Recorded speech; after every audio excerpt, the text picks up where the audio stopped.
Hello बच्चों, the question is the read the following statement and choose incorrect one. Option one, option A, the aperture surrounded by the iris is called the pupil. Option B, the diameter of the pupil is regulated by the muscle fiber of iris. Option C, cerebellum has a very convoluted surface in order to provide the additional space for many more neurons.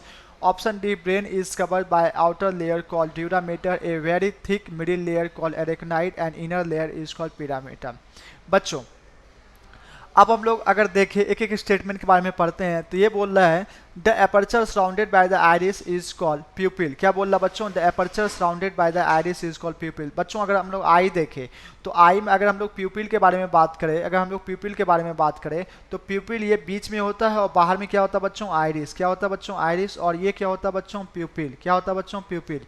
Okay बच्चों, ये iris जो है प्यूपिल के मतलब iris का काम क्या है कि लाइट के इंटेंसिटी को मैनेज करना है। लाइट इंटेंसिटी ज़्यादा है तो प्यूपिल कॉन्ट्रिक्ट हो जाएगा, लाइट इंटेंसिटी कम है तो प्यूपिल डायलेट हो जाएगा। तो वो एपर्चर जो ये जो है लाइट के इंटेंसिटी को मेंटेन करता है, या aperture surrounded by the iris is called प्यूपिल।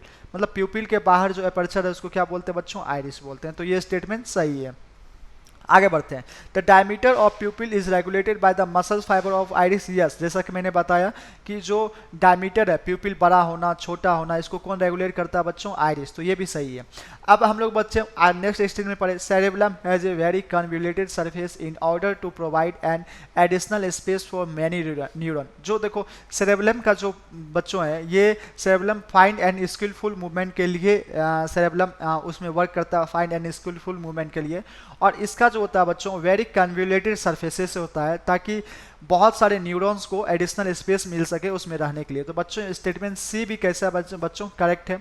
अब देखो ब्रेन के मेनिंजेस के बारे में बात करें तो ब्रेन सबसे आउटर मोस्ट होता है बच्चों ड्यूरा मेटर। क्या होता है बच्चों? Dura mater.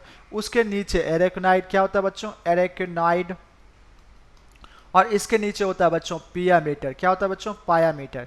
तो ड्यूरामेटर और एरेक्नाइड के नीचे सब ड्यूरल स्पेस। क्या बोलते हैं बच्चों? इसको सब ड्यूरल स्पेस। ठीक है।